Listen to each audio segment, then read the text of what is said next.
જય માતાજી મિત્રો, તમારા બધાનું સ્વાગત છે આપણી મેલડી સિદ્ધ સાધના ચેનલ ઉપર। તો મિત્રો, આજના વિડીયોમાં આપણે વાત કરીશું એક સરસ મજાની કોમેન્ટ હતી એના ઉપર। એક વ્યક્તિએ આપણા ચેનલના સભ્યએ એક સરસ મજાની કોમેન્ટ કરી હતી, જેમાં એમને એવું પૂછવાનું હતું કે આજથી 50 વર્ષ પહેલાં જે દેવનો સાક્ષાત્કાર હતો એ આજના ભક્તોમાં કેમ નથી મળતું। આજના જે ભક્તો છે એમના કામ કેમ નથી થતા, એમના ધારેલા કામ, એમના ધારેલા સપનાઓ, એમની ધારેલી મનોકામનાઓ અને એમના જે ધારેલા જે વચનો બોલે છે કે અમુક ભુવાજી હોય છે, અમુક સેવક હોય છે, એ અમુક માતાજીનું નામ લઈને અમુક માતાજીની સવારી ઉપર હોય છતાંય એ બોલે છે અને પડતું નથી। તો એનું કારણ શું હોઈ શકે? તો આજે મિત્રો હું તમને આ વિડીયોમાં એ વિશે જણાવવાનો છું કે આપણા પૂર્વજો જે ઘરડિયા જેને કહેવાય, એવું શું કરતા જેના લીધે જે દેવનો સાક્ષાત્કાર અને દેવ તલવારની ધાર જેવા હતા, બરોબર?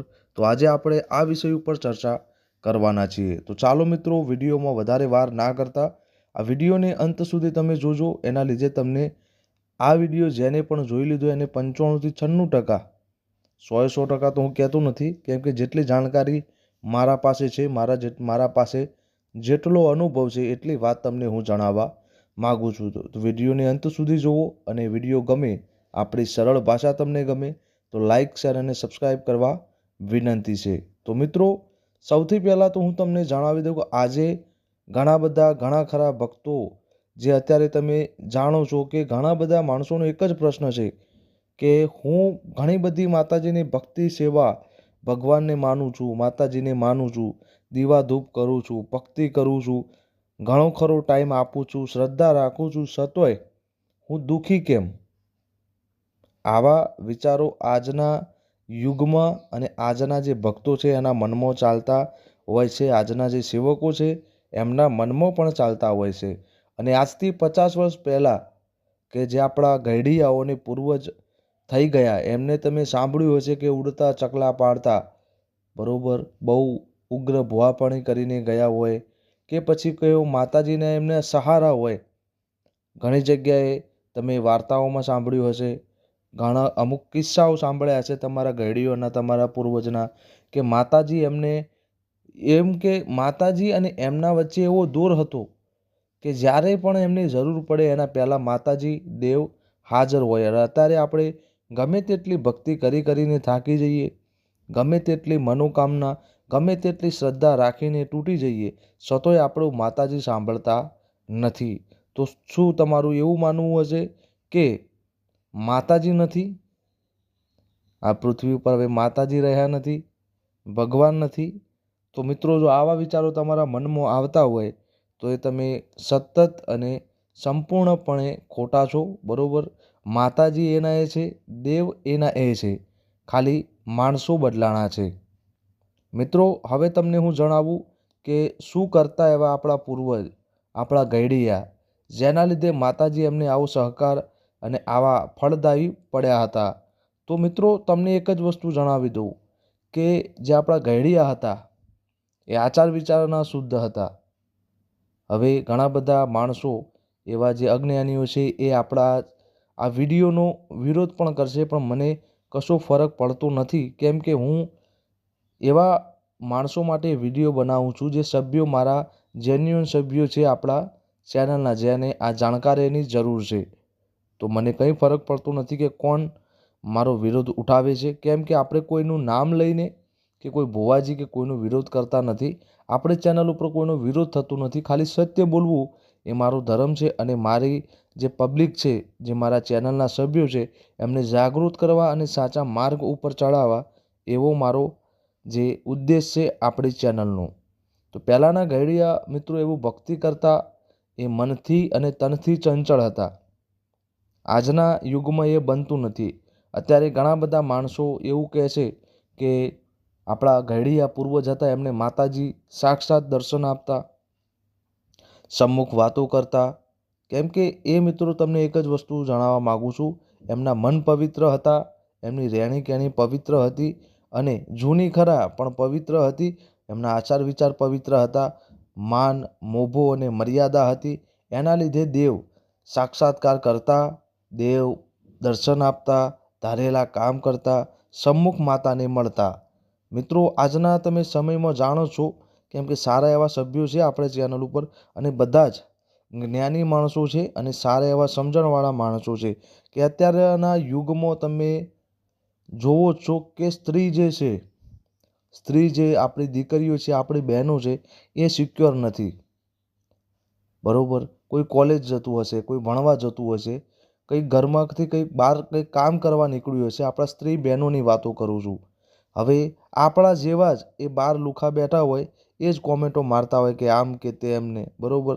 એટલે આ એવો ગોળ કળિયુગ આવી ગયો છે કે આપણી જે બહેનો છે ને, એ બહાર કંઈ કામથી પણ ના નીકળી શકે, એવો અત્યારનો કળિયુગ ચાલે છે. અને એવી કળિયુગમાં તમે એવી આશા રાખો છો કે દેવ આપણને સાક્ષાત્કાર અને આપણે સમ્મુખ પ્રત્યક્ષીકરણ કરશે.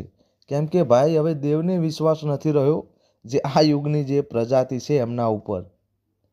કેમ કે જે પણ યુગમાં જો એ સ્ત્રી આપણી બેન પણ હોઈ શકે, મા પણ હોઈ શકે, બરોબર, આપણી દીકરી પણ હોઈ શકે. સ્ત્રી જે છે એ પોતે જ દેવી રૂપ છે.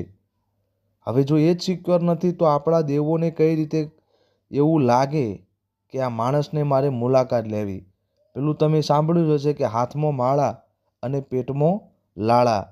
પછી આવી ભક્તિ નકામી છે. આ રીતે કોઈ દિવસ દેવ જાગે નહીં. બીજું કે મિત્રો, પહેલાંના જે ઘરડીયાઓ હતા એ એક જ સ્વભાવી હતા, શ્રદ્ધા. બીજી કોઈ એમનામાં માથાકૂટ હોય નહીં. બરાબર? તમે એક જ વસ્તુ કંઈ ભણાવ્યું હોય કે માતાજી તમારે આટલું મારું કામ કરવાનું છે, તે આપણા ઘરડીઓ એટલા દ્રઢ નિશ્ચયી હતા કે જે કામ માતાજીને એકવાર સોંપી દે, એના પછી એ બીજી વખત એ કામનું એ વિચારતા જ નહીં કે હવે શું થશે.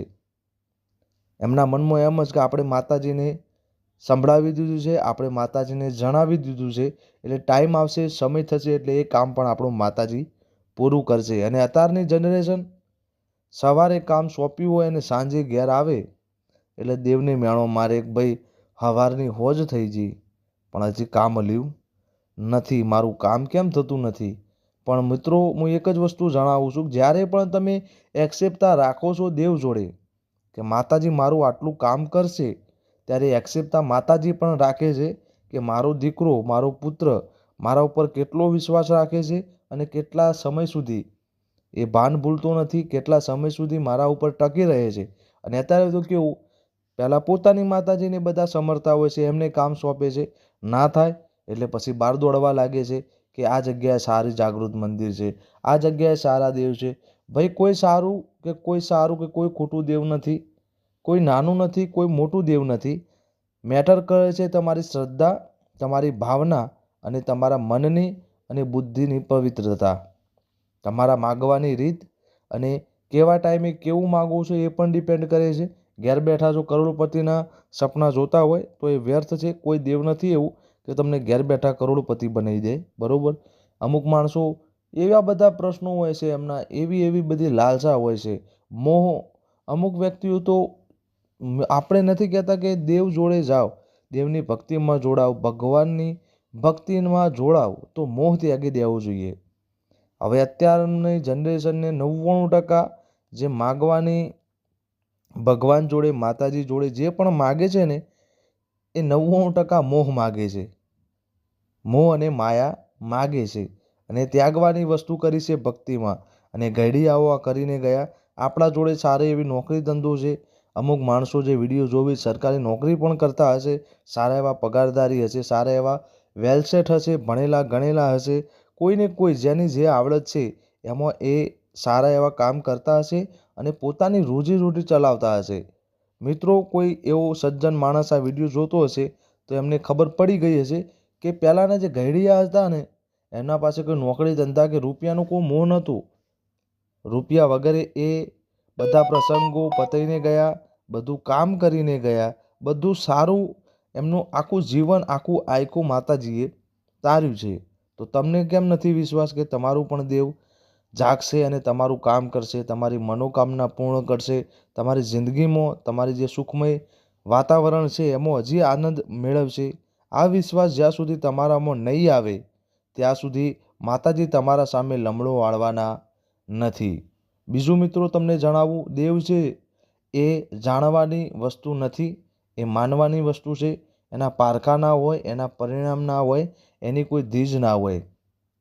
એ જ્યારે પણ કરે આપણું સારું કરે, આપણો ધર્મ બને છે કે આપણી માં છે, આપણી કુળદેવી છે, આપણા ઈષ્ટદેવ છે, આપણા ઘડિયા માં કહીને પૂજીને ગયા છે, એટલે આપણે પણ એને આદર સન્માનથી પૂજવાનું. એના પરિણામ ના હોય કે હાલ બેઠી છે, ક્યાં છે, કેમ નથી કામ કરતી, આવા પરિણામ જો તમે માગશો અને આવા બધા કુવિચાર જો તમારા મગજમાં ભરશો તો કોઈ દિવસ આગળ આવશો નહીં. કેમ કે અત્યારે ઓશો કે ભાઈ અમે ઓશો ભક્ત છીએ, અમે પહેલાં અનુભવ કરીએ પછી માનીએ. હવે ભાઈ તો ઓશો ભક્ત હોય તો ભાઈ ઓશોની ભક્તિ કર.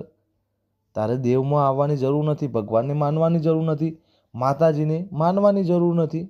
કેમ કે મિત્રો હું તમને એક જ વસ્તુ કહું છું કે અમુક માણસો નથી કહેતા કે ભાઈ મને હું માતાજી પૂજું છું, મેં માતાજીની ભક્તિ કરી, ભગવાનને માની, ભગવાનની ઘણી બધી ભક્તિ કરી, અમુક વર્ષો સુધી કરી, અમુક ટાઈમ સુધી કરી, છતાંય મને ફરક ના પડ્યો, મારા દુઃખ દૂર ના થયા, એટલે મેં મૂકી દીધી.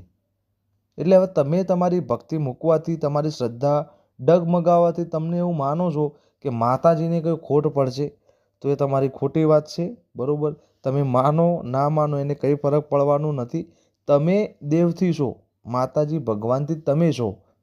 તમારાથી દેવ માતાજી કે ભગવાન છે નહીં. તમારો જન્મારો જે છે એ એમના લીધે છે.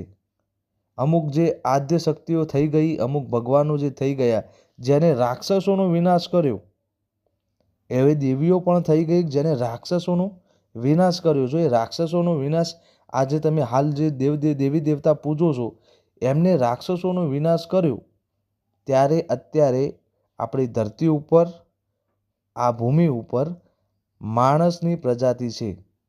જો આ વસ્તુ ના બની હોત તો અત્યારે આ માણસની જગ્યાએ રાક્ષસો હોત.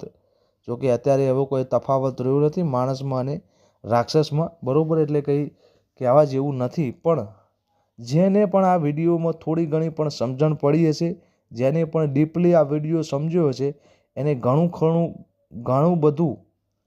ખરું જ્ઞાન મળી ગયું હશે. હું શું કહેવા માગું છું, કોને કહેવા માગું છું અને કોના માટે કહેવા માગું છું અને તમને શું કહેવા માગું છું, અને આટલી વસ્તુ જો આ વિડીયોમાંથી તમે સમજી ગયા તો તમારા ઘરમાં દેવ દુઃખ તો વાત જવા દો, તમારા ઘરમાં પેઢીએ કોઈ દિવસ દુઃખ આવશે નહીં. અને દેવ દુઃખ છે ભાઈ, બરાબર, એ તમારા કર્મોના ગુના ભોગવવાના હોય. બરાબર? એમને એમ કોઈના ઉપર કશું થતું નથી અને કોઈ કરતું નથી કે કોઈ નવરું નથી. દેવે કોઈ નવરું બેઠું નથી કે લાઈન ભાઈ અમુક માણસની બહુ ઉપર ચડે છે, લાવો ને વળગી, લાવો ને દુઃખ આપીએ. એવું કોઈ દેવ જ નથી ભાઈ. એ શું કામ તમને હેરાન કરે?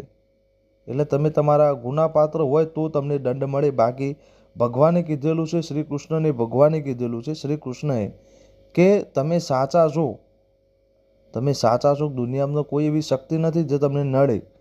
તો પછી બિંદાસ રહો. બરાબર? આ બધા ખોટા પેલા એમાં પડો નહીં, એમ અંધશ્રદ્ધામાં પડો નહીં. અમને આ કરી નાખ્યું, અમને આ કર્યું હશે, મારો ધંધો નથી ચાલતો એટલે આવું થયું હશે. એ બધું વસ્તુ ન બને ભાઈ. જ્યાં સુધી ના બને કે જ્યાં સુધી તમે સાચા છો, તમારી શ્રદ્ધા સાચી છે, તમારા આચાર વિચાર તમે કોઈને નડ્યા નથી, તમે તમારા કામથી કામ રાખો છો, તમે તમારો પરિવાર સાચવીને બેસી રહ્યા છો, તમે તમારા દેવી દેવતાનું પૂજન કરો છો, ત્યાં સુધી તમારા હવનમાં હાડકા નાખનારું કોઈ પેદા નહીં થાય, એવી મારી 100%ની ગેરંટી છે. તો ચાલો મિત્રો, આ વિડીયોમાં આટલું. વિડીયો થોડો લાંબો થઈ ગયો, એના બદલ માફી માગું છું. તો જો વિડીયો તમને ગમ્યો હોય, વિડીયોની જાણકારી તમને ગમી હોય તો લાઇક, શેર અને સબસ્ક્રાઈબ કરવા વિનંતી છે. આપણું એક વોટ્સઅપ ગ્રુપ પણ છે, તો એમાં પણ જોડાવા નમ્ર વિનંતી છે. તો આપણા બધા મિત્રોને આટલું જણાવવા માગતો હતો, સબસ્ક્રાઈબ કરો ને, કેમ કે આજે એક બહુ જ મસ્ત કોમેન્ટ મેં જોઈ એટલે હું આ વિડીયો બનાવ્યો. આટલો લાંબો બાકી બનાવ્યું એ નહીં. મહેશ પ્રજાપતિ એવું કંઈક નામ હતું, કંઈ ખ્યાલ નથી, પણ બહુ જ સરસ એવી કોમેન્ટ હતી, તે મને આટલો લાંબો વિડીયો બનાવવાનું મન થયું. તો ચાલો મિત્રો, વિડીયોમાં આટલું. વિડીયો તમને ગમ્યો હોય તો લાઇક, શેર અને સબસ્ક્રાઈબ કરવાનું ભૂલતા નહીં. જય માતાજી, જય મેલડીમાં. હર હર મહાદેવ.